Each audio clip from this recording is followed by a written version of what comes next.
प्यारे बच्चों, मैं ज्योति एसडीएस विद्यापीठ से आज हम लोग पढ़ेंगे कक्षा 5 की क्लास में सामाजिक विज्ञान अध्याय 13 हमारा संविधान। हमारा संविधान संविधान क्या होता है आइए जानते हैं। लिखित रूप में कानून की पुस्तक को संविधान कहते हैं। लिखित रूप में कानून की पुस्तक को संविधान कहते हैं। आज हम लोग विस्तार से संविधान के बारे में पढ़ेंगे और जानेंगे संविधान क्या होता है। जो हमारा भारतीय संविधान है वो विश्व का सबसे बड़ा लिखित संविधान है। हमारा जो संविधान है भारतीय संविधान वो विश्व का सबसे बड़ा लिखित संविधान है। ऐसा हम सभी लोग जानते हैं कि 1947 से पहले भारत अंग्रेजों का गुलाम था। 1947 से पहले भारत जो है वो अंग्रेजों का गुलाम था। 1947 से पहले भारत में अंग्रेजों का शासन चलता था। हमें उनके अंग्रेजों के कानून बनाए हुए कानून का पालन करना पड़ता था। जो कि अंग्रेज कानून बनाए थे उसका पालन हम भारतीयों को करना पड़ता था। 15 अगस्त 1947 को हमारा देश अंग्रेजों की गुलामी से स्वतंत्र हो गया। 15 अगस्त 1947 को हमारा देश जो है वो अंग्रेजों की गुलामी से स्वतंत्र हो गया। अब हमें अपने देश की व्यवस्था को नए ढंग से चलाने के लिए कानून और नियम की आवश्यकता पड़ी। अपने देश को नए ढंग से सुचारू रूप से सही ढंग से चलाने के लिए कानून और नियम की आवश्यकता पड़ी। कानून तथा नियम के इस संग्रह को संविधान कहते हैं। कानून और नियम दोनों के संग्रह को ही संविधान कहते हैं। संविधान बनाने के काम समस्त देश की जनता द्वारा चुने गए प्रतिनिधियों ने किया। जो संविधान बनाने का कार्य था वो समस्त देश के जनता द्वारा चुने गए प्रतिनिधियों ने किया। इस सभा को भी संविधान सभा कहा गया। जिसके लिए संविधान बनाने का काम समस्त जनता द्वारा चुने गए जो प्रतिनिधि ने किया, इस सभा को हम लोग संविधान सभा कहते हैं। डॉक्टर राजेंद्र प्रसाद इसके अध्यक्ष थे। डॉक्टर राजेंद्र प्रसाद जो थे इसके अध्यक्ष थे। फिर कुछ विद्वानों की एक समिति बनाई गई। कुछ बड़े बड़े विद्वानों की एक समिति का गठन किया गया। एक समिति बनाई गई जिसने संविधान लिखने का कार्य किया। जिसने एक बड़े बड़े विद्वानों की बड़े लोगों का एक समिति को गठन किया गया जिससे संविधान लिखने का कार्य किया। और संविधान सभा में विचार विमर्श यानी कि किसी बात पे विचार विमर्श के लिए प्रस्तुत किया गया। डॉक्टर भीमराव अंबेडकर इस समिति के प्रमुख थे। जो डॉक्टर भीमराव अंबेडकर हैं वो इस समिति के प्रमुख थे, सबसे मेन थे। भारत का संविधान 2 साल 11 माह 18 दिन में बनकर तैयार हुआ। ये जो भारत का संविधान है वो 2 वर्ष 11 माह 18 दिन में बनकर तैयार हुआ। ये संविधान जो है 26 जनवरी 1950 ईस्वी को सारे भारत में लागू कर दिया गया। 26 जनवरी 1950 ईस्वी में भारत में ये संविधान लागू कर दिया गया। इस दिन भारत एक गणतंत्र देश बना। इस दिन 26 जनवरी 1950 में भारत एक गणतंत्र देश बना। 26 जनवरी को हम प्रतिवर्ष गणतंत्र दिवस के रूप में मनाते हैं। प्रतिवर्ष 26 जनवरी को हम लोग गणतंत्र दिवस के रूप में मनाते हैं। अब जैसे आइए जानते हैं स्वतंत्र दिवस और गणतंत्र दिवस क्यों मनाते हैं। 15 अगस्त 1947 को हमारा देश जो है अंग्रेजों से स्वतंत्र हो गया था। अंग्रेजों की गुलामी से स्वतंत्र हो गया था, इसलिए 15 अगस्त को स्वतंत्र दिवस के रूप में मनाते हैं। और 26 जनवरी 1950 को हमारा संविधान भारत में लागू हो गया था। 26 जनवरी 1950 में हमारा जो संविधान है वो लागू हो गया था भारत में, इसलिए हम इसको गणतंत्र दिवस के रूप में इसके बाद अब किसी व्यक्ति का भारत में अब किसी व्यक्ति का एक शासन नहीं है। जब से संविधान लागू हो गया, किसी एक व्यक्ति का शासन व्यवस्था नहीं है, शासन या राज नहीं है। जनता वोट देकर हमें प्रतिनिधि चुनती है। जनता वोट देती है और प्रतिनिधि चुनती है, जिसे सांसद या एमपी कहते हैं। जनता वोट देती है और वो खुद से प्रतिनिधि चुनती है, जिसे हम लोग एमपी या सांसद कहते हैं। ये प्रतिनिधि देश के लिए कानून बनाते हैं। ये जो प्रतिनिधि हैं एमपी या सांसद, ये देश के लिए कानून बनाते हैं तथा शासन व्यवस्था शासन प्रबंध चलाते हैं। इस प्रकार के राज्य को गणराज्य कहते हैं। इस प्रकार के जो राज्य हैं उनको गणतंत्र कहते हैं। जैसे हमारे भारत में जब से संविधान लागू हो गया, 26 जनवरी 1950 से संविधान लागू हुआ। इसके बाद किसी एक का राज नहीं था, किसी एक का शासन नहीं था। जैसे जनता वोट देती है, प्रतिनिधि चुनती है, जिसे एमपी और सांसद कहते हैं। जिसे एमपी और सांसद कहते हैं। जो एक प्रतिनिधि होते हैं वो देश के लिए कानून बनाते हैं तथा शासन प्रबंध चलाते हैं। जो एमपी और सांसद होते हैं ये देश के लिए कानून बनाते हैं तथा शासन प्रबंध चलाते हैं। इस प्रकार के राज्य को गणतंत्र कहते हैं। इस प्रकार के राज्य को गणतंत्र कहते हैं। भारतीय संविधान के उद्देश्य, भारतीय संविधान के कुछ उद्देश्य हैं, आइए देखते हैं। भारतीय संविधान के उद्देश्य, भारतीय संविधान के 4 उद्देश्य हैं। लोकतांत्रिक गणराज्य, दूसरा है विस्तृत एवं परिवर्तनशील, तीसरा है समाजवाद, चौथा है धर्मनिरपेक्ष तथा न्याय। धर्मनिरपेक्ष तथा न्याय, फिर से एक बार देखते हैं। लोकतांत्रिक गणराज्य, विस्तृत एवं परिवर्तनशील, समाजवाद, धर्मनिरपेक्ष तथा न्याय। अब एक एक करके जो संविधान के उद्देश्य हैं इनके बारे में जानते हैं। हमारे संविधान में हमारा संविधान में कहा गया है कि जो पहला है लोकतांत्रिक गणराज्य, इसमें कहा गया है कि हमारे संविधान में कहा गया है कि भारत स्वतंत्र प्रभुता संपन्न देश है। भारत स्वतंत्र, पूरी तरह से स्वतंत्र और प्रभुता संपन्न देश है। इसका अर्थ यह है कि हम अपने नियम कानून स्वयं बनाएंगे। इसका अर्थ यह है कि हमें अपना नियम कानून जो बनाना है ये खुद स्वयं बनाएंगे। संविधान हमारे देश की एक कल्याणकारी राज्य लिखा गया। संविधान में हमारे देश को संविधान में लिखा गया है कि हमारा देश एक कल्याणकारी राज्य है। भारतीय संविधान गणतंत्र के प्रमुख उद्देश्य निम्नलिखित हैं। अब देखते हैं भारतीय शासन वंशानुगत न होकर जनता द्वारा किया जाता है। वंशानुगत न होकर मतलब पीढ़ी दर पीढ़ी न होकर यह एक जनता द्वारा किया जाता है। ऐसा नहीं है कि एक बार जो भारतीय शासन बन गया वो वंशानुगत चलता रहेगा।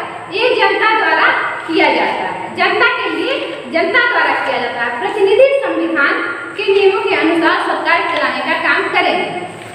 जो प्रतिनिधि है वो संविधान के नियमों को अनुसार सरकार चलाने का काम करेंगे। अब देखते हैं विस्तृत एवं परिवर्तनशील। विस्तृत एवं परिवर्तनशील, हमारे देश के मूल संविधान में कुल 395 अनुच्छेद तथा 6 अनुसूचियां हैं। 395 अनुच्छेद तथा से 6 अनुसूचियां हैं। आवश्यकता अनुसार संविधान में परिवर्तन किया जा सकता है। अगर आवश्यकता पड़ी तो संविधान को बदला जा सकता है, संविधान में परिवर्तन लाया जा सकता है। अब देखते हैं समाजवाद। संविधान में हमारे देश को कल्याणकारी राज्य कहा गया है। संविधान में हमारे देश को कल्याणकारी राज्य कहा गया। इससे सरकार जनता की भलाई के लिए कार्य करती है। इसमें क्या है, सरकार जनता के भलाई के लिए, जनता के काम को सही ढंग से चलाने के लिए, सुचारू रूप से चलाने के लिए जनता भलाई का जो सरकार है वो जनता के भलाई के लिए कार्य करती है।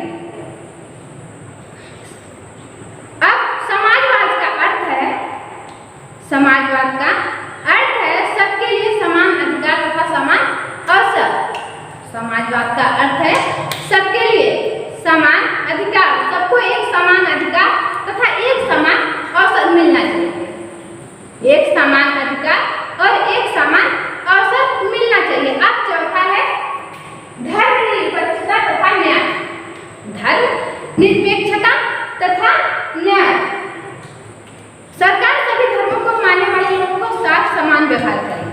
सरकार जो है सभी धर्मों को मानने वाले के साथ एक समान, एक जैसा व्यवहार करेगी। जैसे नौकरियां देने में और न्याय करने में धर्म जात के कारण कोई भेदभाव नहीं। नौकरी देने में या कोई न्याय करने में धर्म जात का कोई भेदभाव नहीं, सबके साथ एक समान व्यवहार, एक समान न्याय होगा। न्याय में प्रत्येक नागरिक को सामाजिक, राजनीतिक तथा आर्थिक न्याय देना सम्मिलित है। न्याय में किसी धर्म, किसी जात का कोई धर्मनिरपेक्षता नहीं। जैसे न्याय देने में नागरिक को सामाजिक, राजनीतिक एवं आर्थिक न्याय देना सम्मिलित है। राष्ट्रपति हमारे देश का सर्वोच्च अधिकारी होता है। जो राष्ट्रपति है वो हमारे देश का सर्वोच्च अधिकारी होता है। सबसे ऊंचा अधिकारी हमारे देश का राष्ट्रपति होता है। ये देश के राष्ट्रपति का चुनाव जनता द्वारा अप्रत्यक्ष रूप से तथा अप्रत्यक्ष रूप से किया जाता है। देश के राष्ट्रपति का चुनाव जो है जनता द्वारा अप्रत्यक्ष रूप से किया जाता है। प्रधानमंत्री, मुख्यमंत्री आदि का चुनाव जनता द्वारा प्रत्यक्ष रूप से होता है। प्रधानमंत्री, मुख्यमंत्री आदि का चुनाव जो है प्रत्यक्ष रूप से होता है। भारतीय संविधान में 7 मौलिक अधिकार हैं तथा उनके 10 मूल कर्तव्य भी बताए गए हैं। भारतीय संविधान में 7 मौलिक अधिकार तथा उनके 10 मूल कर्तव्य भी बताए गए हैं। जैसे 7 मौलिक अधिकार क्या क्या है? समानता का अधिकार, समानता का अधिकार, सबको एक समान अधिकार, स्वतंत्रता का अधिकार। तीसरा है शोषण के विरुद्ध अधिकार। चौथा है धार्मिक स्वतंत्रता का अधिकार। पांचवा है संस्कृति और शिक्षा का अधिकार। छठा है संवैधानिक उपचारों का अधिकार। सातवां है शिक्षा का अधिकार। फिर से देखते हैं जो 7 मौलिक अधिकार है। समानता का अधिकार, स्वतंत्रता का अधिकार, शोषण के विरुद्ध अधिकार, धार्मिक स्वतंत्रता का अधिकार, संस्कृति और शिक्षा का अधिकार। छठवां है संवैधानिक उपचारों का अधिकार। सातवां है शिक्षा का अधिकार। अब एक एक के बारे में विस्तार से अध्ययन करेंगे। जैसे मौलिक अधिकार, भारत का प्रत्येक मूल निवासी भारत का नागरिक है। भारत का जो प्रत्येक मूल निवासी है वो भारत का नागरिक है। 18 वर्ष या इससे अधिक आयु वाले ही प्रतिनिधि को चुनाव में वोट देने का अधिकार है। 18 वर्ष से ऊपर और 18 वर्ष के लोगों को प्रतिनिधि चुनने का अधिकार है। इससे कम उम्र के लोग वोट नहीं दे सकते। 25 वर्ष या इससे अधिक आयु वाले प्रत्येक नागरिक का चुनाव में प्रत्याशी बनने का अधिकार है। 25 वर्ष से ऊपर, 25 वर्ष की आयु या उससे ऊपर प्रत्येक नागरिक को चुनाव में प्रत्याशी बनने का अधिकार है। 25 वर्ष से कम जो है वो प्रत्याशी नहीं बन सकते। हम देखते हैं पहला है समानता का अधिकार। समानता का अधिकार, कानून के सभी व्यक्ति बराबर हैं। कानून के लिए सभी व्यक्ति बराबर हैं, उनके जात, धर्म या लिंग कोई भी। जैसे कानून के लिए सभी व्यक्ति, सभी नागरिक, सभी व्यक्ति एक बराबर है, चाहे उनकी जात या धर्म, लिंग कोई भी हो। अब देखते हैं स्वतंत्रता का अधिकार। सभी नागरिक अपने विचार प्रकट करने के लिए स्वतंत्र हैं। स्वतंत्रता के अधिकार में कहा गया है सभी व्यक्ति जो हैं अपने विचार को प्रकट करने के लिए स्वतंत्र हैं। वे कोई भी व्यवसाय करने के लिए तथा भारत में कहीं भी बसने के लिए स्वतंत्र हैं।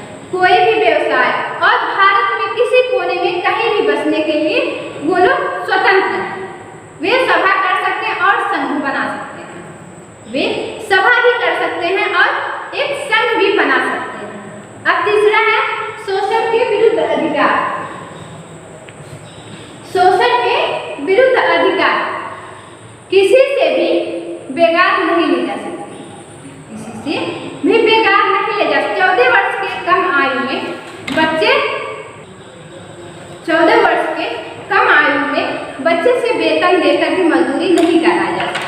14 वर्ष का अगर कोई बच्चा है, आप वेतन दें या ना दें, लेकिन उससे मजदूरी नहीं कराया जा सकता। अगर ऐसे करते हुए कोई पाता है तो उसे कड़ी से कड़ी सजा देना पड़ता है, और ये हमारे नियम में कड़ी से कड़ी सजा देने का नियम है। और जो ऐसा करता हुआ मिल जाता है उसको जुर्माना देने का भी नौबत आ सकता है। अब देखते हैं धार्मिक स्वतंत्रता का अधिकार।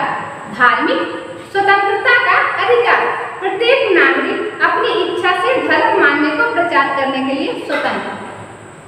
प्रत्येक नागरिक अपनी इच्छा से, अपने मन से धर्म को मानने और प्रचार करने के लिए, धर्म को माने और उसका प्रचार प्रसार करने के लिए भी स्वतंत्र है। अब देखते हैं संस्कृति और शिक्षा का अधिकार। पांचवा है संस्कृति और शिक्षा का अधिकार। प्रत्येक नागरिक अपने रीति रिवाज और त्योहार मानने के लिए स्वतंत्र। प्रत्येक नागरिक जो है अपना जो रीति रिवाज है, अपना त्योहार है, उसको मानने के लिए स्वतंत्र है। वे अपने विशेष वेशभूषा, भाषा या लिपि को सुरक्षित रखने का अधिकार। उसे अपने विशेष वेशभूषा, भाषा या लिपि को सुरक्षित रखने का अधिकार है। प्रत्येक नागरिक को सभी प्रकार की शिक्षा प्राप्त करने का अधिकार। प्रत्येक नागरिक को सभी प्रकार का शिक्षा प्राप्त करने का अधिकार है। छठवां है संवैधानिक उपचारों का अधिकार। संवैधानिक उपचारों का अधिकार यह किसी नागरिक के मूल अधिकारों में कोई भी बाधा पैदा करता है। यह किसी नागरिक के मूल अधिकारों में कोई भी बाधा पैदा करता है तो उसे न्यायालय में सुरक्षा मांगने का अधिकार है। उसे न्यायालय में अपनी सुरक्षा मांगने का पूरा अधिकार है। न्यायालयों को यह अधिकार दिया गया है। न्यायालयों में यह अधिकार दिया गया है कि वे इन व्यक्तियों, संस्थानों या सरकार के खिलाफ फैसला दें, कि वे इन व्यक्तियों, व्यवस्थाओं और संस्थानों के सरकार के खिलाफ फैसला दें। अब लास्ट है शिक्षा का अधिकार। 7वां है शिक्षा का अधिकार। प्रत्येक नागरिक को शिक्षा का अधिकार मिलना चाहिए। प्रत्येक नागरिक को शिक्षा का अधिकार, शिक्षा का लिए समय उसका अधिकार मिलना चाहिए। शिक्षा के अंतर्गत सरकार का यह कर्तव्य है कि वह 6 से 14 वर्ष के प्रत्येक बच्चे को शिक्षा प्रदान करे। शिक्षा के अंतर्गत सरकार का यह कर्तव्य है कि 6 से 14 वर्ष के प्रत्येक बच्चे को शिक्षा प्रदान करे। इसके लिए प्रत्येक विद्यालयों को 25% सीटें निर्धन वर्ग के छात्रों के लिए आरक्षित करना निश्चित कर दिया है। जो 25% सीटें हैं वो गरीब वर्ग के बच्चों के लिए आरक्षित करना निश्चित कर दिया है सरकार ने। अब देखते हैं मूल कर्तव्य। हमारे 10 मूल कर्तव्य हैं। संविधान के अनुसार मानव को अधिकारों को सही उपयोग करने के लिए आवश्यक। संविधान के अनुसार मानव को अधिकारों को सही उपयोग करने के लिए आवश्यक है कि वह अपने कर्तव्यों का पालन सही ढंग से करें। अपने कर्तव्यों का पालन सही ढंग से करें। जैसे उदाहरण के लिए लाउड स्पीकर पर गाने बजाने का अधिकार। लाउड स्पीकर पर गाने बजाने का अधिकार है, किंतु हमारा कर्तव्य है कि हम अपनी ऊंची आवाज में गाने बजाएं कि दूसरे की पढ़ाई में बाधा ना पड़े। दूसरा कोई हमारे गाने बजाने से, हमारे लाउड स्पीकर में गाने बजाने से किसी को कोई दिक्कत ना हो, पढ़ाई में ना बाधा हो। इतना तेज हम गाना बजाएं कि जो कान है वो सहन कर सके। जैसा व्यवहार हम दूसरे से अपने लिए चाहते हैं, जैसा व्यवहार हम सोचते हैं कि दूसरा मेरे लिए व्यवहार करे, हमें अच्छा लगे, वैसा ही व्यवहार हमें दूसरों के साथ भी करना चाहिए। हमारे संविधान के मूल अधिकारों के साथ कर्तव्यों को पालन की भी आपको भी आवश्यक समझा गया। संविधान में दिए गए मूल कर्तव्य कुछ इस प्रकार है, आइए देखते हैं। भारतीय संविधान धर्मनिरपेक्ष, समाजवादी एवं परिवर्तनशील है। भारतीय संविधान है वो धर्मनिरपेक्ष, समाजवादी एवं परिवर्तनशील है। पहला है राष्ट्रध्वज, राष्ट्रगान का आदर करना